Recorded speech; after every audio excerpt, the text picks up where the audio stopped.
இயேசுவில் அன்புக்குரிய சகோதரர்களே, சகோதரிகளே, உங்கள் எல்லோருக்கும் என்னுடைய மாலை வணக்கங்களை முதல்ல மிகுந்த மகிழ்ச்சியோடு தெரிவித்துக் கொள்கிறேன். அன்பு சகோதரர்களே, இந்த மேடை எனக்கு புதியது. நான் ஃபாதராகி 15 வருடங்கள் ஆகிறது. இந்த மேடை புதிது அப்படின்னா, இதுவரை கத்தோலிக்க ஆலயங்களிலே மட்டுமே மறைவுரை ஆற்றிவிட்டு இந்த சகோதரர்களோடு இணைந்து இன்றைக்கு கிறிஸ்துமஸ் செய்தி வழங்குவது என்பது ரொம்ப மகிழ்ச்சியாக இருக்கிறது. எனவே புதிதாக இருக்கிறது. அந்த நிறைவோடு இந்த செய்தியை நான் உங்களுக்கு வழங்க விரும்புகிறேன். ஆனால் கவனிச்சுக்கிட்டே இருந்தேன். இந்த பாடல்கள் நடக்கிற பொழுது சைடில் தான் உட்காந்துட்டு பாட்டு பாடும்போதே நிறைய பேர் கவனிக்கலை. சரிங்களா, நீங்கள் பல காரியங்களை பேசிகிட்டு இருந்தீங்க. அப்போ ஒரு சின்ன ஐயம் இருந்துச்சு, பாட்டு பாடும்போதே கவனிக்கலையே, நம்ம பிரசங்கம் வைக்கும்போது, மறைவுரை வைக்கும்போது, செய்தி கொடுக்கும்போது கவனிப்பாங்களா அப்படிங்கிற ஒரு ஐயம் இருக்கிறது. ஆனாலும் அந்த ஐயத்தோடு கேட்குறவங்க கேட்கட்டும். பைபிளில் ஒரு வசனம் உண்டு பார்த்தீங்களா, கேட்க செவியுள்ளோர் கேட்கட்டும், யாருக்கு காது இருக்குதோ அவர்கள் கேட்கட்டும் என்கிற அந்த சின்ன சிந்தனையோடு இந்த செய்தியை ஆரம்பிக்கிறேன். நாம் கிறிஸ்தவர்களாக இருந்தாலும் பல்வேறு சித்தாந்தங்களின் அடிப்படையில் பிரிந்து கிடந்தாலும் கிறிஸ்தவம் என்று வருகிற பொழுது அதில் 3 வகையான உண்மைகள் உண்டு என்று சொல்லுவாங்க. அடிப்படை உண்மை, பேசிக் ட்ரூத். இரண்டாவது பிரைமரி ட்ரூத், அப்படின்னா முதன்மையான உண்மைகள். அதுக்கப்புறம் ஆக்சிலரி ட்ரூத் அப்படின்னு சொல்லுவாங்க, துணை செய்யக்கூடிய உண்மைகள். ஸோ இன்றைக்கு நான் உங்ககிட்ட பேச போகிற சிந்தனை என்னன்னா, அடிப்படை உண்மை. இதை எந்த பிரிவினை சமயத்தவராக இருந்தாலும் இந்த அடிப்படை உண்மையை நம்மளால் மறுக்க முடியாது. எனவே இந்த அடிப்படை உண்மை இந்த கிறிஸ்தவத்திற்கு இந்த கிறிஸ்துமஸ் பெருவிழா அடிப்படை உண்மையாக நமக்கு எதை சொல்கிறது அதை மட்டும் நான் உங்ககிட்ட இன்றைக்கு பதிவு செய்ய விரும்புகிறேன். நேரம் இருக்கும் அப்படின்னா 12லேருந்து 15 நிமிடங்கள் கொடுத்தாங்க. ப்ராக்டிக்கலாக நாம் என்ன செய்யலாம் அதையும் நான் உங்கள்கிட்ட பதிவு செய்ய விரும்புகிறேன். முதல்ல, இந்த காலங்களை கத்தோலிக்க திருச்சபையில் திருவருகை காலம் அப்படின்னு சொல்லுவாங்க, அட்வென்ட் சீசன். அப்படின்னா கிறிஸ்து பிறக்க போகிற அந்த கிறிஸ்துவை சந்திப்பதற்காக நம்மை தயாரிக்கக்கூடிய காலம் என்று சொல்வார்கள். இதனை திருவருகை காலம். ஆனால் இந்த திருவருகை காலம் முக்கால பெருவிழா என்று சொல்லப்படுகிறது. முக்கால பெருவிழா அப்படின்னா 3 காலங்கள்: கடந்த காலம், நிகழ்காலம், எதிர்காலம். இந்த அட்வென்ட் சீசன் இல்லைன்னா இந்த திருவருகை காலம், கிறிஸ்து பிறப்பு விழா இந்த முக்கால விழாவை கொண்டாடுகிறது. எப்படி முக்கால பெருவிழாவாக இது இருக்க முடியும்? என்ன இந்த நாட்களை நீங்கள் செய்கிறீங்க அப்படின்னா, இயேசு எனக்காக பிறந்தார், ஒரு கடந்த கால ஒரு நிகழ்வை இன்றைக்கு நினைச்சு நாம் கொண்டாட போகிறோம். இயேசு எனக்காக பிறந்தார், என்னுடைய பாவங்களுக்காக, என்னை மீட்டெடுப்பதற்காக, எங்களை விண்ணகம் சேர்ப்பதற்காக இயேசு கடவுளாக இருந்தவர் மனிதனாக இந்த பூமியில் பிறந்தார் என்கிற ஒரு கடந்த கால நிகழ்வை நினைத்து கொண்டாடுகிற விழா தான் இந்த கிறிஸ்து பிறப்பு விழா. இது கடந்த கால நிகழ்வு. எதிர்கால நிகழ்வு என்னவென்றால், எப்படி எங்களுக்காக இயேசு வந்தாரோ அதுபோல இந்த இயேசு மீண்டும் வருவார். அந்த விழாவும் இந்த விழா மிக தெளிவாக சொல்கிறது, முக்கால பெருவிழா. ஸோ கடந்த காலத்தை நினைவு கூறுகிறோம், இயேசு வந்தார், இயேசு வரப்போகிறார். அது எதைவென்றால் 2ஆம் வருகை. ஸோ அதனால தான் விவிலியம் சொல்கிறது, இயேசு உங்களை மீண்டும் சந்திக்க வருகிற பொழுது உங்களால் தலை நிமிர்ந்து நிற்க முடியுமா? ஸோ இந்த காலங்களில் நாம் இதையும் பற்றி யோசிக்க அழைக்கப்படுகிறோம். என்னுடைய செயல்பாடுகள், என்னுடைய வாழ்க்கை இயேசு 2ஆம் வருகையின் பொழுது அவரை சந்திக்க என்னால் முடியுமா? நான் இந்த நேரத்தில் 3வது நிகழ்காலத்துக்கு வர்றதுக்கு முன்னாடி ஒரு செய்தியை சொல்கிறேன் உங்கள்கிட்ட அழுத்தமாக. மறுபடியும் வருவானா, இந்த வாய்ப்பு கிடைக்குமான்னு தெரியாது. கிறிஸ்தவம் என்பது மதம் அல்ல. நான் பதிவு செய்கிறேன், எல்லார்ட்டையும் பதிவு செய்கிறேன். எல்லாரும் கவனிச்சுட்டு இருக்கிறீங்க, மேபி இது டிஸ்டர்ப் பண்ணாலும் பரவாயில்ல, நான் பதிவு செய்கிறேன். கிறிஸ்தவம் என்பது மதம் அல்ல, இது ஒரு வாழ்க்கை முறை. ஒரு மனிதன் எப்படி வாழ வேண்டும் என்று சொல்லி கொடுக்கிற வாழ்க்கை முறையைத்தான் இயேசு 2000 வருடங்களுக்கு முன்பு நமக்கு கற்றுக் கொடுத்தார். ஆனால் இன்னைக்கு நாம் என்ன பண்ணிட்டோம் அப்படின்னா, வாழ்க்கை முறையை மறந்துவிட்டு இதை மதமாக்கி வெறுமனே வழிபாடுகள், ஆராதனைகள் என்று இயேசுவை வணங்குவதற்காக மட்டுமே இதை மதமாக சுருக்கி கொண்டோம்.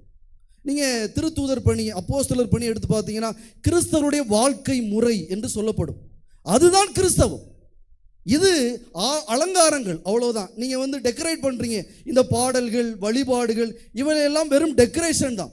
ஆனால் கிறிஸ்துவம் என்பது வாழ்க்கை முறை. ஒரு மனுஷன் எப்படி வாழணும், எப்படி அன்பு செய்யணும், எப்படி வாழ்ந்தா அந்த கடவுளை நாம் சென்று சேர முடியும் என்று சொல்லக்கூடிய ஒரு அழகான நெறிமுறை தான் இந்த கிறிஸ்தவம். ஸோ அப்படின்னா அந்த அடிப்படையில் இந்த விழா கடந்த காலத்தை கொண்டாடுகிறது, இயேசு பிறந்ததை, இயேசு மறுபடியும் வரப்போகிறார், எதிர்காலத்தை கொண்டாடுகிறது. அதுபோல இயேசு இருக்கிறார், அதை நமக்கு ஞாபகப்படுத்துகிறது. நீங்க பைபிள்ல பாருங்க, இயேசு யார் என்றால் நாமே இருக்கிறவராக இருக்கிறவர். அவர் இருக்கிறார். இந்த காலங்களில் நாம இயேசு வந்தார் என்று சந்தோஷப்படுகிறோம், இயேசு வரப்போகிறார் என்று ஐயம் கொள்கிறோம். ஆனால் இயேசு ஏன் கூட இப்ப இருக்கிறாரே, அந்த இருப்பு தன்மையை இன்றைக்கு என்னால் உணர முடியவில்லை என்றால் இந்த விழா அர்த்தமற்றது, இந்த கிறிஸ்தவம் அர்த்தமற்றது. பல நேரங்களில் அந்த இருக்கிறவரை ஏன் கூட இன்றைக்கு உங்க பக்கத்தில் உட்கார்ந்துருக்கிறாரா, உட்கார்ந்துருக்கிறார். நீங்க வீட்டுக்கு போகிற பொழுது உங்க கூட வருவாரா, வருவார். அவர் இருக்கிறவர். அந்த இருக்கிறவரை இன்றைக்கு மறந்து விட்டோம் பல நேரங்களில். தமிழ்ல ஒரு அழகான சொல்லாடல் உண்டு. ஏன்னா உங்க போதைக்கு நான் என்ன ஊறுகாவா அப்படின்னு ஒரு சொல்லாடல் உண்டு. அந்த சொல்லாடல் என்ன அப்படின்னா, அடுத்தவர்களை பயன்படுத்தி நாம மகிழ்ச்சி கொள்வது. அதுதான் உங்க போதைக்கு நான் என்ன உருவாங்க. பல நேரங்களில் இங்க நடக்கிற காரியங்களை எல்லாம் பார்க்கிற பொழுது எல்லா சர்ச்சிலையும் தான் என்ன நடக்குது அப்படின்னா, இந்த இயேசுவை பயன்படுத்தி நாம மட்டும் சந்தோஷமா இருக்கிறோமோ என்கிற ஐயம் இருக்கிறது. என்னுடைய சந்தோஷத்தை நான் நிறைவேற்றிக் கொள்கிறேன், எனக்கு பிடித்தமானதை இந்த மதத்தை பயன்படுத்தி நான் செய்து கொள்கிறேன். ஆனால் இயேசு என்ன விரும்பினாரோ அதை செய்வதற்கு இன்றைக்கு கொஞ்சம் தயக்கமாக இருக்கிறது. ஆகவே தான் நான் சொல்றேன், இயேசு இருக்கிறார், அவர் இருக்கிறவர். கடவுள் அப்படின்னா அவருடைய தன்மை என்னவென்றால், எங்களுடைய கத்தோலிக்க திருச்சபையில் சின்ன குறிப்பிடம் என்று உண்டு. அந்த சின்ன குறிப்பிடத்தில் கடவுளுடைய தன்மைகள் 6 என்று சொல்லப்படும். அந்த தன்மைகளில் 5வது தன்மை என்னவென்றால், கடவுள் எங்கும் வியாபித்திருக்கிறார். கடவுள் எல்லா இடத்துல இருக்கிறார். அதுதான் கடவுளுடைய தன்மை.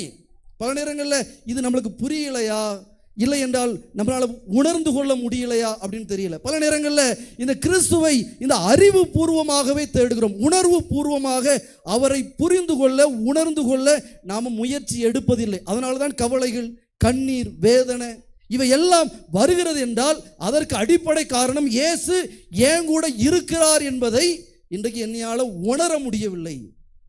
ஏன்னா அவர் உங்க கூட இல்லைன்னு வச்சுக்கிறோமே, அவர் கடவுளாகவே இருக்க முடியாது. அதுதான் உண்மை. ஒரு கடவுள் என்பவர் ஏன் கூட இருக்கிறோம், அதுதான் அவருடைய தன்மை.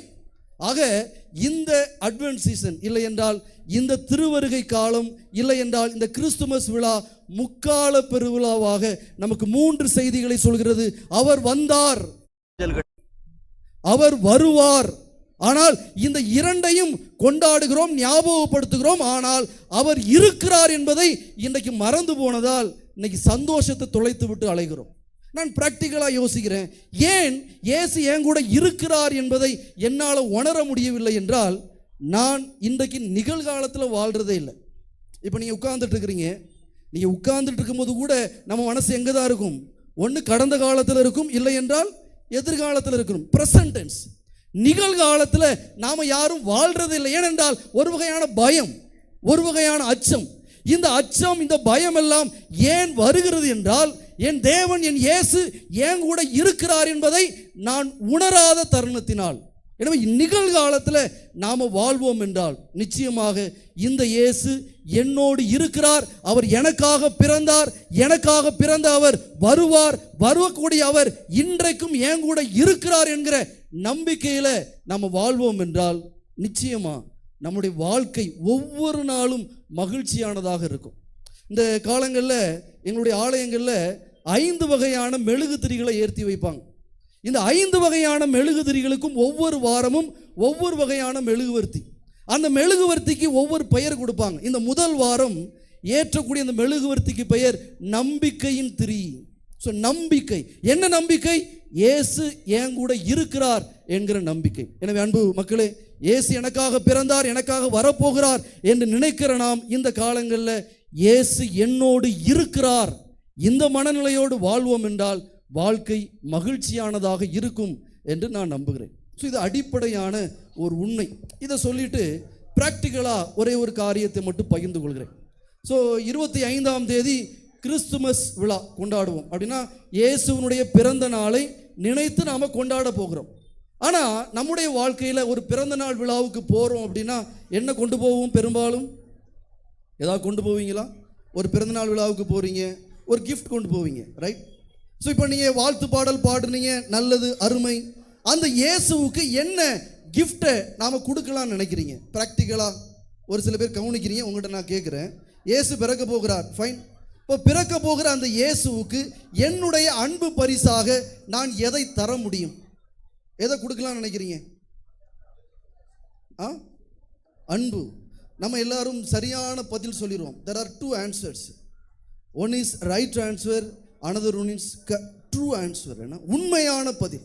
ஆனால் பல நேரங்களில் நம்முடைய திருச்சபையில் நடக்கிறது எல்லாவற்றையும் பார்த்தால், கேரல்ஸை ஆண்டவருக்கு பரிசாக கொடுப்போம், பாடலை ஆண்டவருக்கு பரிசாக கொடுப்போம், குடில் ஆண்டவருக்கு பரிசாக கொடுப்போம், சீரியல் நடக்கும், எல்லாம் நடக்கும்.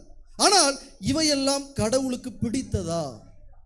ஏன்னா உண்மையான கிஃப்ட் என்னன்னா, யார் பிறந்த நாள் கொண்டாடுறாங்களோ அவங்களுக்கு என்ன பிடிக்குமோ அதை கொடுப்பது தான் உண்மையான பரிசு என்றால், இயேசுவுக்கு பிடித்தது இந்த சீரியல், இந்த கேரல்ஸ், இந்த குடில் அப்படின்னு நினைக்கிறீங்களா? கிடையாது. இயேசுவுக்கு பிடித்தமான பரிசு நிறைய இருக்குது. அவர் எதை விரும்புகிறாரோ, எதை கேட்கிறாரோ அதை கொடுப்பது தான் இயேசுவுக்கு பிடித்தம் என்றால், இயேசு பைபிளில் நிறைய உங்கள்கிட்ட எதிர்பார்க்கிறார். அதுல முதன்மையானது எது என்றால் மன்னிப்பு.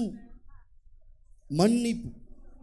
இப்போ நான் உங்கள்கிட்ட பதிவு செய்கிறேன், நீங்கள் வீடு வீடாக போய் கேரல்ஸ் பண்ணுவீங்க, பல வகையான வழிபாடுகள் நடத்துவீங்க, இவையெல்லாம் நல்லது, நான் வேண்டான்னு சொல்லலாம். ஆனால் இயேசுவுக்கு பிடித்தமான இந்த மன்னிப்பை நீங்கள் பரிசாக இயேசுவுக்கு தரவில்லை என்றால், புலம்பலாகமும் சொல்வது போல இவையெல்லாம் வீணிலும் வீணே. இயேசு நம்ம ஆராதிக்க வந்திருக்கிறோம், இயேசுக்கு புகழ் பாடுகிறோம். ஆனால் மனசுக்குள்ள வன்மம் இருக்கும் என்றால், மனசுக்குள்ள யாரோடு நீங்கள் வெறுப்பு பாராட்டி, பகைமை பாராட்டி இன்னைக்கு இருப்பீங்க அப்படின்னா, அந்த பகையோடு, அந்த வெறுப்போடு, அந்த வன்மத்தோடு 25ஆம் தேதி நீங்கள் கிறிஸ்து பிறப்பு விழாவை கொண்டாடுவீங்க அப்படின்னா, அது கடவுளுக்கு உகந்த பரிசாக இருக்கவே முடியாது அன்பு மக்களே. அதனால உண்மையா நான் கிறிஸ்து பிறப்பு விழாவை கொண்டாட போகிறேன், நான் உண்மையாக என் இயேசு எனக்காக பலியானார், எனக்காக மனிதனானார், நான் அவருக்கு மிகச்சிறந்த பரிசை நான் தருவேன் என்று நீங்க நினைப்பீங்க அப்படின்னா, இந்த நாட்களில் யாரையாவது ஒருவரை மன்னிங்க தயவு செய்து. விவிலியம் சொல்கிறது, நீ என்னுடைய பலிபீடத்திற்கு வருவதற்கு முன்பாக உன் சகோதரனுக்கு உன் மீது மனத்தாங்கல் இருக்கும் என்றால், உனக்கு அவன் மீது அல்ல, உன் சகோதரனுக்கு உன் மீது மனத்தாங்கல் இருக்கும் என்றால் அவனோடு முதல்ல போய் சமாதானம் செய்து வாங்குறார் ஆண்டவர். ஸோ ஆலயத்துக்குள்ள நாம் வர வேண்டும் என்றால், இந்த விழாவை நாம் கொண்டாட வேண்டும் என்றால், அதற்கு அடிப்படையான தகுதியே மன்னித்து வாழ்வதுதான். எனவே நீங்க 25ஆம் தேதி இந்த கிறிஸ்து பிறப்பு விழாவை கொண்டாடுறதுக்கு முன்னாடி யாரையாவது ஒருவரை மன்னித்து விட்டு அவரோடு சமாதானம் செய்து கொண்டு மகிழ்ச்சியோடு, இவர்தான் என்னுடைய கிறிஸ்துமஸ் கிஃப்ட் ஆண்டவரே என்று நீங்கள் இயேசுவிடம் அவரை கூட்டிட்டு வருவீங்க அப்படின்னா, அதுதான் மிக சிறந்த பரிசு. அப்படிப்பட்ட பரிசை நீங்கள் இயேசுவுக்கு தருகிற பொழுது அவர் நிச்சயமாய் மகிழ்ந்திருப்பார். எனவே அப்படிப்பட்ட பரிசை நீங்கள் வழங்க வேண்டும் என்று உங்களை கேட்டுக்கொண்டு, இந்த விழா சொல்லக்கூடிய அடிப்படையான உண்மை, இயேசு இருக்கிறார், அவர் வந்தார், வருவார். இது ரெண்டையும் நினைக்கிற நாம இயேசு எங்கூட இருக்கிறார் என்பதையும் நினைத்து கொண்டு மகிழ்ச்சியோடு வாழ்வோம் என்றால், அது உன்னதமான கிறிஸ்துவ வாழ்க்கையாக இருக்கும் என்பதை பதிவு செய்து இந்த வாய்ப்பை கொடுத்த அனைவருக்கும் நன்றி கூறி விடைபெறுகிறேன். நன்றி.